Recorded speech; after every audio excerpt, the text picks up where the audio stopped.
soir, on discutait avec des amis de Star Wars, de tous ces gens qui créent des univers comme George Lucas ou aussi bien Matt Groening avec les Simpsons. Ce sont des gens qui créent des univers, plein de petits personnages.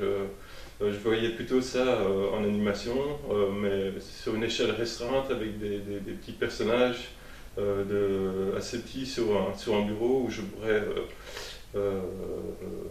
voilà, leur dire toi tu fais ça, toi tu fais ça, ce serait plus simple à gérer que des acteurs. Donc c'est plutôt cet aspect-là qui m'a poussé à faire de l'animation plutôt que du cinéma en live, quoi. J'ai rencontré Alex il y a une dizaine d'années, il avait fait ses études avec ma femme, donc c'est un ami de ma femme. Et de fil en aiguille, en soirée, il avait parlé de son envie de faire de l'animation. Je lui ai dit, ah bah si tu veux, je peux jeter un coup d'œil, on pourrait bosser ensemble. Et donc il nous avait appelé avec plusieurs autres amis, dont Raphaël qui fait la voix de Joseph dans le film. J'avais présenté mon scénario, qui était, je crois, le troisième scénario que j'avais écrit. Et je leur ai fait lire un soir, autour d'un verre chez moi. Et voilà, ils ont rien compris à cette histoire. C'était un enchaînement de séquences qui pouvait être drôle, absurde, mais il n'y avait pas de fil conducteur. Et donc on a pris les gants qu'on pouvait pour lui dire, en disant écoute Alex, on ne sait pas où tu veux en venir avec ça. Et Alex a eu la force de rebondir là-dessus. Et comme j'avais vraiment envie de commencer le métrage et que j'avais toujours rien, ben en 2 semaines j'ai réécrit, on va dire, pas vraiment une histoire, mais plutôt un fil conducteur de quelque chose qui me permettait de commencer le tournage. Parce que voilà, j'avais déjà tous les personnages qui étaient créés bien avant l'histoire. C'est assez bizarre comme façon de procéder. Et à ce moment-là, bah, j'ai aidé Alex à structurer ça avec 3 actes, autour des personnages qu'il avait déjà créés, autour de séquences qu'il avait déjà tournées en test. Et donc, tout s'est fait un peu dans le désordre, à savoir qu'il y avait déjà des images fortes qui existaient. Et on a verrouillé, structuré une histoire autour de, je pense, sa propre frustration sociale, du fait qu'à l'heure actuelle, bah, il est de plus en plus dur de trouver du boulot, de voir les inégalités grandissantes socialement, et de trouver le même genre d'humour trash, mais avec un fil conducteur complètement épuré. Pendant quelques années, j'avais rien du tout à montrer. Quand on me demandait alors où ça en est, bah, je suis à l'écriture, je suis à la sculpture des personnages, mais j'ai toujours rien filmé. Et ça a vraiment commencé, on va dire, 2-3 ans après le début, quoi.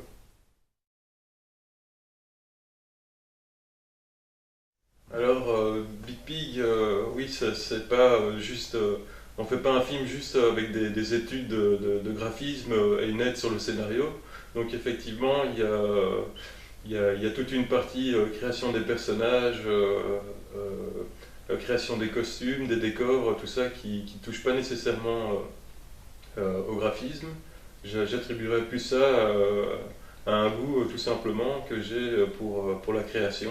Je suis quelqu'un qui aime bien chipoter, créer des petits trucs, que je sache ou que je ne sache pas comment le faire n'a jamais été la question. Je me suis dit, s'il y a quelque chose que je ne sais pas faire, c'est pas grave si je ne sais pas comment m'y prendre. Ce qui compte, c'est que le jour où je vais le faire, là, je sache comment je vais m'y prendre. Bien sûr, on a Internet qui peut nous aider pour ça. Il suffit de poser ces questions, trouver des blogs, ou alors tout simplement se poser la question à soi-même, réfléchir et essayer des trucs, notamment sur comment faire tenir un squelette en fil de fer dans un moule en silicone pour qu'il tienne bien au centre quand on va verser le produit composite pour qu'il ne touche pas les extrémités. C'est une question que je me suis posée à un moment donné. Je ne savais pas du tout comment j'allais faire, mais enfin, voilà, en réfléchissant, j'ai trouvé une solution qui était un peu approximative, mais qui m'a quand même permis d'avoir un résultat. Et, voilà. Les costumes, j'avais pas spécialement de notion de couture, mais Je voyais parfois ma mère qui faisait de la couture quand j'étais petit, donc bon, je voyais, on prend une aiguille, un fil, enfin voilà, j'ai un goût pour chipoter, aussi bien avec les tissus que les matériaux composites dont sont faits les personnages. Alors, j'ai 14 casquettes sur Big Pig parce qu'on n'était pas franchement une équipe nombreuse. Donc, j'ai condensé des animations, j'ai monté le film et ce qui m'a pris le plus de temps, c'est quelque chose pour lequel j'avais absolument pas d'expérience, c'est-à-dire que j'ai fait tout le design sonore et la musique du film.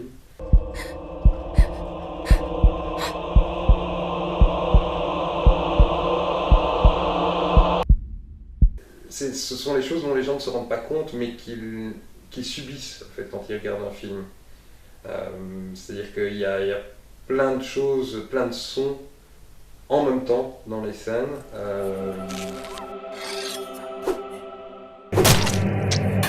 J'ai travaillé énormément avec une banque de sons libre de droit, parce qu'on n'avait encore une fois pas de budget, et sur laquelle on a trouvé énormément de choses, mais il y a des choses que j'ai été obligé de bruiter moi-même. Quand on bruite un homme qui me donne des gros coups de rein contre une paire de fesses, j'ai découvert que si on met sa main comme ça, et qu'on tape dans son autre main, ça donne un bruit relativement similaire, ça fait un truc comme ça.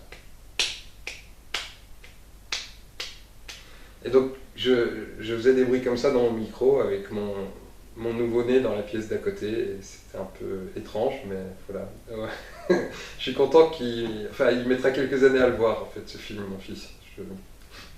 À la base, j'aurais bien tourné avec mes personnages directement dans des décors. De prime abord, ça peut sembler être une idée sympa pour gagner du temps, mais voilà, quand j'ai essayé, mes décors n'étaient pas bien fixés, notamment au niveau du sol sur lequel je posais mes personnages. C'est-à-dire que quand je bougeais un personnage, il n'était pas rare qu'avec mon coude je bouge le décor. J'ai pensé à la technique des fonds verts que j'avais vue à l'époque dans le film 300, où je pouvais, grâce à cette technique, mettre les décors en post-prod après avoir tourné les scènes avec les personnages. Et c'était bien d'avoir fait ça, parce que notamment il y a des plans qui ont servi à des scènes où ils n'étaient pas du tout attendus à la base, qu'on a pu mettre ailleurs. C'est juste qu'en fonction de la scène, on mettait le décor qu'on voulait, et dans la bouche du personnage, on mettait les mots qu'on voulait, puisque comme on a tout fait à l'envers dans ce film, les voix ont été enregistrées dans les étapes finales du film et pas dans les étapes du début, comme on fait en général, comme on fait de l'animation. C'est un film qui est, on va dire, assez expérimental à ce niveau-là. Le montage, en fait, c'est fait en deux temps, c'est-à-dire qu'on a fait d'abord ce qui s'appelle un ours, c'est-à-dire qu'il y a une partie, un montage brut de l'histoire de A à Z, même s'il y avait des plans où il n'y avait pas encore les décors, des plans où il n'y avait pas encore certains effets spéciaux, on a monté l'histoire avec toutes les animations. Et puis on a refait le montage petit à petit, on l'a affiné pour arriver au montage final. Mais le montage, en fait, j'avais beaucoup d'expérience là-dedans, déjà. C'est quelque chose sur lequel j'avais déjà beaucoup bossé. Et en effet, voilà, le design sonore et la musique de film sont des choses qui étaient des défis pour moi, dans le sens où j'avais zéro expérience là-dedans. Et j'étais au même niveau que Alex, qui, avec sa confiance complètement insolente à se lancer dans des choses où il ne sait pas où il va, mais il les fait quand même, bah, j'ai fait pareil en puisant un peu dans cette force qu'il avait, en me disant bah, je vais faire pareil et je vais faire quelque chose que je ne sais pas. Faire une musique de film, moi je suis chanteur de groupe de rock, il voulait absolument des musiques industrielles, et donc j'ai fait ce que j'ai pu, j'ai bidouillé des sons, j'ai été chercher des samples et j'ai fait des choses avec des chants bouddhistes, avec des bruits de bol. Et ça n'a pas monopolisé le groupe pendant des mois, c'était juste, je revenais à l'attaque tous les 2 ans en disant il faudrait faire une musique pour le film. On est arrivé à TS1, il faudrait faire une musique pour le film. Donc non, ils sont très contents d'avoir participé au projet, ils ont tous un très beau t-shirt en remerciement. On a commencé à faire les dialogues pour pouvoir travailler sur le leaping. Et comme on faisait un peu tout dans le désordre, comme on s'était pas du tout pris dans un ordre de production habituel, il y a une version du montage qui existe où j'ai fait la voix d'absolument tous les personnages. Un fichier, un commentaire sur la situation. Jarret, cochon, le peuple aura ta peau. Et donc sur cette base-là, qui était un peu, on va dire, les indications qu'on avait envie de leur donner en termes de rythme, en termes d'humour qu'on voulait dans les dialogues,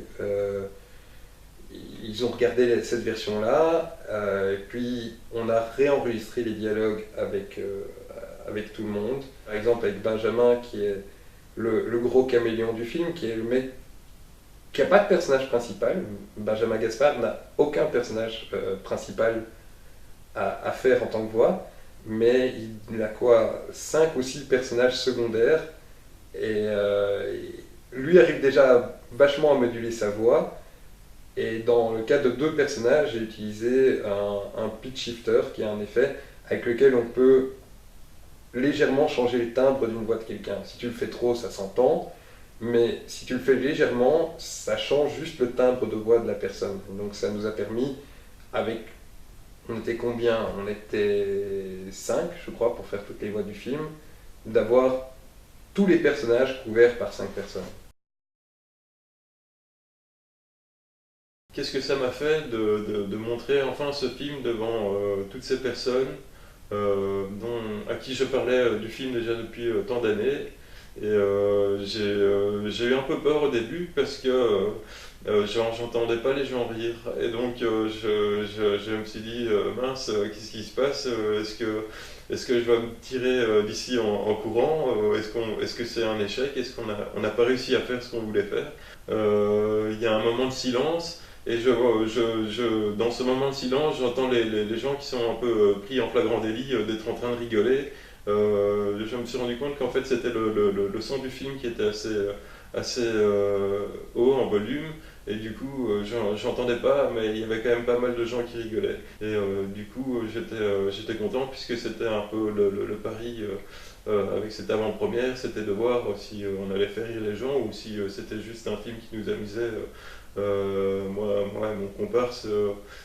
Et donc voilà, je pense que cette projection, c'était le début d'une nouvelle aventure. C'est l'aventure post-film, c'est un peu étrange. Là maintenant, on va courir les festivals avec. On a fait le Kiss Kiss Bang Bang qui a réussi, grâce auquel on fait ce DVD, grâce auquel on fait cette interview. Et donc on va pouvoir distribuer ces DVD, il va y avoir le site internet, il va y avoir les festivals, en espérant qu'il y en ait beaucoup. Et puis la suite, quoi, en espérant qu'on puisse rapidement mettre sur pied un projet suivant, top secret, dont nous ne dirons rien. Ou bien je serai obligé de tuer les gens qui sont en train de regarder le DVD les uns après les autres. J'ai la liste.